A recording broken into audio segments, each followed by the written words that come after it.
जय माता दी।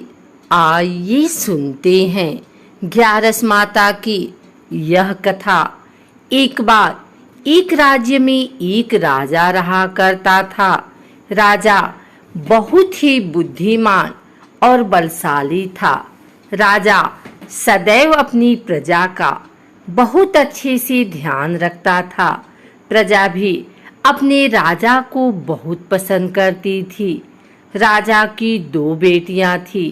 राजा अपनी दोनों बेटियों से बहुत प्रेम करता था। राजा की छोटी बेटी देखने में बहुत सुंदर और आकर्षक थी और राजा की बड़ी बेटी छोटी बेटी के मुकाबले थोड़ा कम सुंदर थी। राजा की छोटी बेटी ग्यारस माता की पूजा किया करती थी और सभी लोग राजा की छोटी बेटी से बहुत प्रेम करते थे और बहुत प्रशंसा किया करते थे।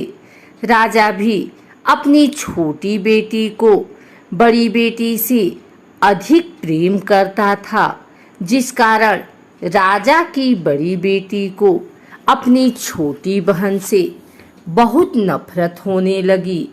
राजा की दोनों बेटियां जब बड़ी हो गई तब एक पड़ोस राज्य में रहने वाला राजकुमार राजा की बड़ी बेटी के लिए रिश्ता लेकर आया। लेकिन जैसे ही उस राजकुमार की नज़र राजा की छोटी बेटी पर पड़ी तो वह राजकुमार राजा की छोटी बेटी पर आकर्षण हो गया और उससे पहली नज़र में प्रेम कर बैठा। उस राजकुमार ने राजा की बड़ी बेटी के साथ विवाह करने से मना कर दिया और उसने राजा से कहा कि मैं आपकी छोटी बेटी से विवाह करना चाहता हूँ। जिसके बाद राजा की बड़ी बेटी यह देखकर अपनी छोटी बहन से बहुत क्रोधित हो गई और राजा की बड़ी बेटी ने अपनी छोटी बहन को अपना सबसे बड़ा दुश्मन मान लिया। राजा की बड़ी बेटी ने अपनी छोटी बहन से बदला लेने का निर्णय लिया, जिसके लिए उसने अपनी छोटी बहन को जान से मारने का प्लान बनाया।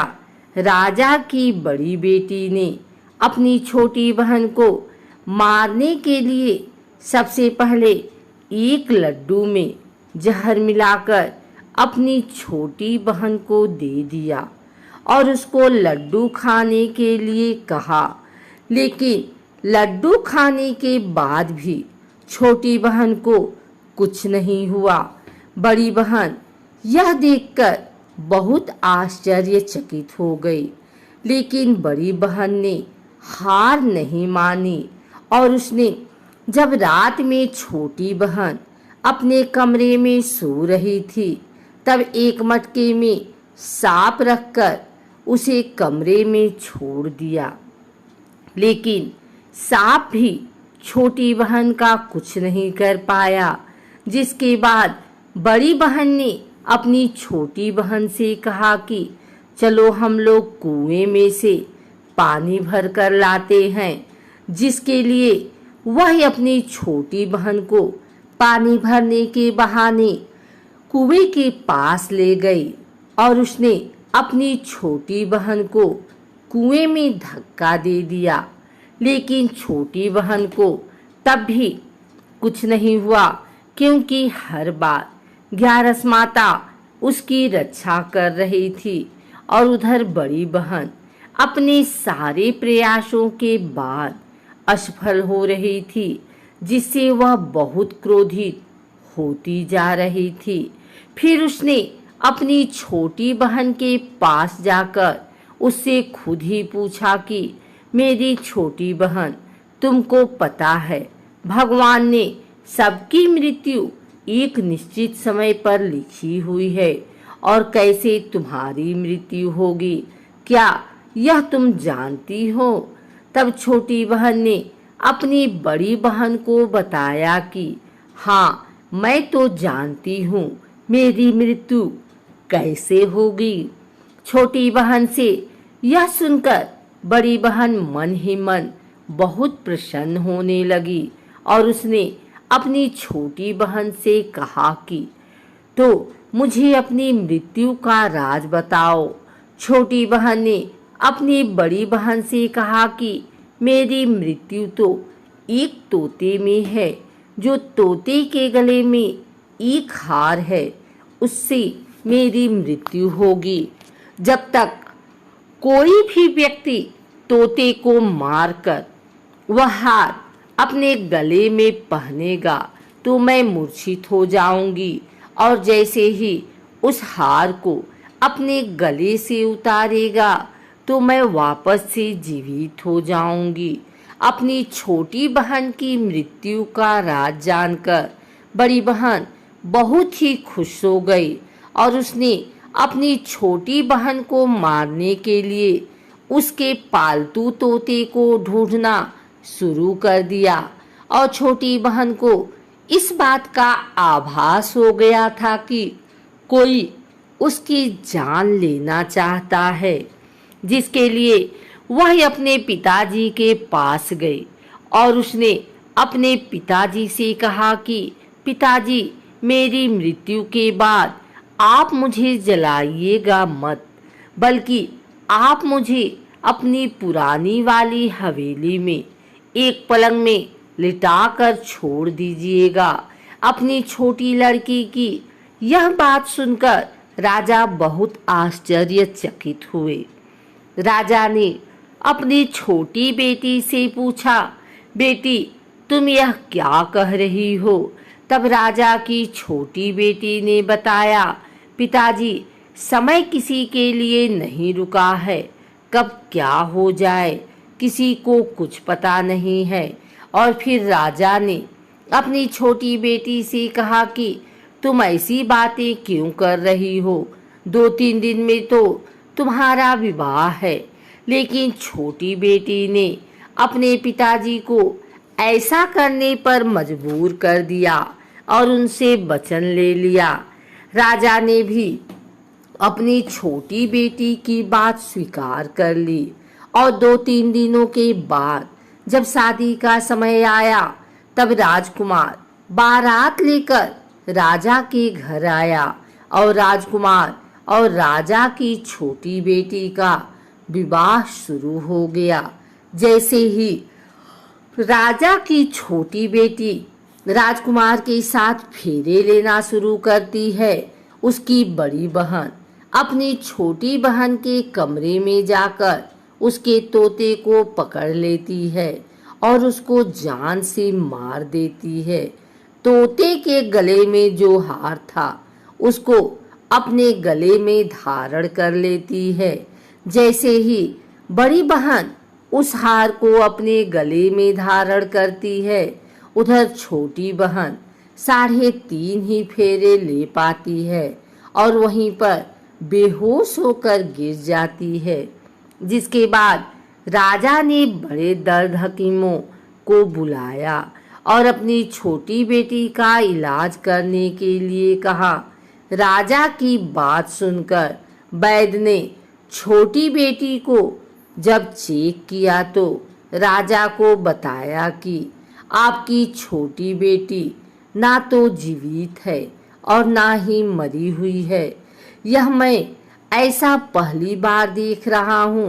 राजा ने वैद्य और हकीम को यह बात बाहर बताने से मना कर दिया और उनको कहा कि अगर तुमने यह बात किसी को बाहर बताई तो हम तुम्हें फांसी दे देंगे। राजा ने अपनी छोटी बेटी को पुराने महल में ले जाकर एक पलंग पर लिटा दिया और वहां पर कुछ सैनिकों को तैनात कर दिया। वापस अपने महल पर आ गया। राजा की बड़ी बेटी अपने पिताजी के पास आई और कहने लगी कि पिताजी, अगर यह शादी संपन्न नहीं हुई तो आपकी इज्जत का क्या होगा? आप कहें तो मैं आपकी इज्जत बचाने के लिए राजकुमार से शादी करने के लिए तैयार हूँ। जिसके बाद राजा ने अपनी बड़ी बेटी की बात मान ली और राजा ने बड़ी बेटी को छोटी बेटी के कपड़े पहनाकर मंडप पर भेज दिया। लेकिन राजकुमार यह जान गया कि राजा की छोटी बेटी नहीं है, बल्कि यह राजा की बड़ी बेटी है। लेकिन जब राजकुमार ने शादी करने से मना किया तो सभी लोगों ने राजकुमार को विवश करके राजा की बड़ी बेटी से बचे हुए फेरों को संपन्न करा दिया और विवाह करवा दिया। जिसके बाद राजकुमार राजा की बड़ी बेटी को अपने महल ले गया। राजकुमार राजा की बड़ी बेटी से ना तो बात करता था, न ही उसको पसंद करता था और ना ही उसके आसपास भटकता था। और राजकुमार ने यह फैसला लिया कि वह अपनी प्रेमिका को ढूंढ कर रहेगा और यह जानकर रहेगा कि उसके साथ हुआ क्या है।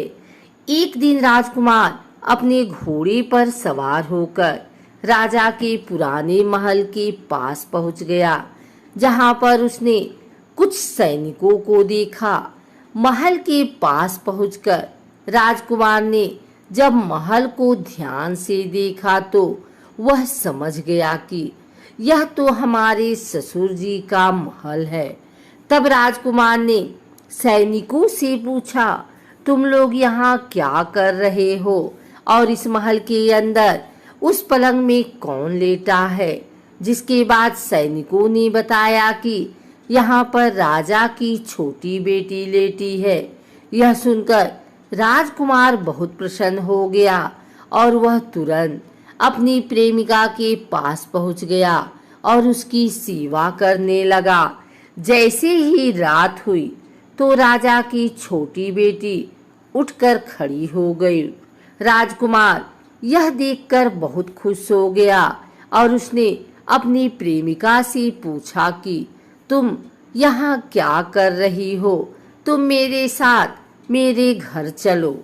राजा की छोटी बेटी ने राजकुमार को सारी बातें बता दी कि मेरी जान एक तोते में बसी थी और मैंने यह बात सिर्फ अपनी बड़ी बहन को बताया था और मुझे पता है कि उसने ही मुझे मारने का प्रयास किया है। उसके पास एक हार है जिसको वह सुबह पहन लेती है और रात को उतार देती है। जब तक वह हार को पहन ले रहती है तब तक मैं मूर्छित रहती हूँ और जैसे ही वह हार को उतार देती है तो मैं जीवित हो जाती हूँ। और जब तक मेरी बड़ी बहन के पास वह हार है तब तक मैं ऐसे ही जीवित और मूर्छित होती रहूंगी। अगर मेरी बड़ी बहन के पास जो हार वह मेरे हाथ लग जाए तो मैं हमेशा के लिए जीवित हो जाऊंगी। राजकुमार यह बात सुनकर राजा की छोटी बेटी के पास रहने का निर्णय ले लिया और उसने अपने बचे हुए सारे फेरे उस पलंग में लेटी राजकुमारी की छोटी बेटी के साथ ले लिए और अपना विवाह पूर्ण किया। वहीं पर रहने भी लगा। देखते ही देखते कुछ समय में राजा की छोटी बेटी और राजकुमार की पत्नी पेट से हो गई। एक दिन राजकुमार को किसी काम से बाहर जाना पड़ा। तब छोटी बहन के पेट में बहुत तेज से दर्द होने लगा, जिसके बाद उसने ग्यारस माता का आवाहन किया। जिसके बाद वहां पर ग्यारस माता प्रकट हुई और उन्होंने अपने भक्त के दर्द को दूर किया और एक पुत्र की प्राप्त करवाई। और वहीं पर अचानक से राजकुमार भी आ गया। राजकुमार ने ग्यारस माता को देखा तो वह आश्चर्यचकित हो गया और उसने तुरंत माता को प्रणाम किया और ग्यारस माता ने राजकुमार से कहा कि जब तुम्हारा 5 वर्ष का बेटा हो जाए तो तुम अपनी पत्नी का हार लाकर इसके गले में डाल देना। और देखते ही देखते राजकुमार और राजा की छोटी बेटी का पुत्र 5 वर्ष का हो गया। राजकुमार अपने बेटे से कहता है कि बेटा, मैं कुछ काम से बाहर जा रहा हूँ, तुम अपनी माता का ध्यान रखना। और वहाँ से चला जाता है। राजा को बाहर निकलता देख बड़ी बहन के सैनिक देख लेते हैं और बड़ी बहन को जाकर सारी बातें बता देते हैं। जिसके बाद बड़ी बहन अपनी छोटी बहन के पुत्र को वहाँ से उठवा लेती है और उसको मरवा देती है। छोटी बेटी के पुत्र के 2 टुकड़े करवा देती है। पहला टुकड़ा चक्की के पास छुपा देती है और दूसरा टुकड़ा अपनी पलंग के नीचे रख लेती है। अब 11 माता भिखारी का रूप लेकर आती हैं। एक भिखारी का रूप रखकर बड़ी बहन के पास चली जाती हैं। जिसके बाद वहाँ पर भिक्षा मांगने लगती हैं। बड़ी बहन अपने नौकरों से कहती है कि जाकर भिक्षा दे दो। लेकिन जैसे ही नौकर 11 माता को भिक्षा देने के लिए आते हैं तो माता उन्हें मना कर देती हैं और कहती हैं कि मैं तुम्हारी महारानी से ही भिक्षा लूंगी। जिसके बाद बड़ी बहन स्वयं ही भिक्षा देने के लिए माता के पास आती है। तब माता एक बिल्ली का रूप लेकर उसके कमरे में चली जाती हैं और वहाँ पर छोटी बेटी के पुत्र को कोई 2 टुकड़े को आपस में जोड़ देती हैं और उसे जीवित कर देती हैं। उसे वहाँ से ले जाती हैं। राजकुमार अपने बेटे को लेकर अपनी पत्नी के पास जाता है और उसे कहता है कि तुम इसका ध्यान रखना। अगर तुम इस बच्चे का अच्छे से ध्यान रखोगी तो मैं तुमसे बात करूंगा। एक दिन राजकुमार अपने बच्चे से कहता है कि तुम मम्मी से उनके गले का हार मांग लो। जिसके बाद राजकुमार का लड़का अपनी माँ के पास जाता है और कहता है कि माँ, मुझे तुम्हारा हार चाहिए जो तुमने गले में पहन रखा है। यह सुनकर पहले तो बड़ी बहन बहुत क्रोधित होती है, पर उसको यह याद आता है कि राजकुमार ने कहा था कि अगर मैं इस बच्चे का ध्यान अच्छे से रखूंगी तो वह मुझसे बात करेंगे। जिसके कारण वह हर बच्चे को देखती है और उसे संभालती है। वह तुरंत हार को ले जाकर अपने पिताजी को दे देता है और तभी राजकुमार अपने बेटे को लेकर वहाँ से जाने लगता है और अपनी पत्नी से कहता है कि तुम हमारे लिए खाना बनाकर रखना, मैं शाम को आकर तुम्हारे साथ खाना खाऊंगा। और वह अपने बेटे को लेकर वहाँ से चला जाता है।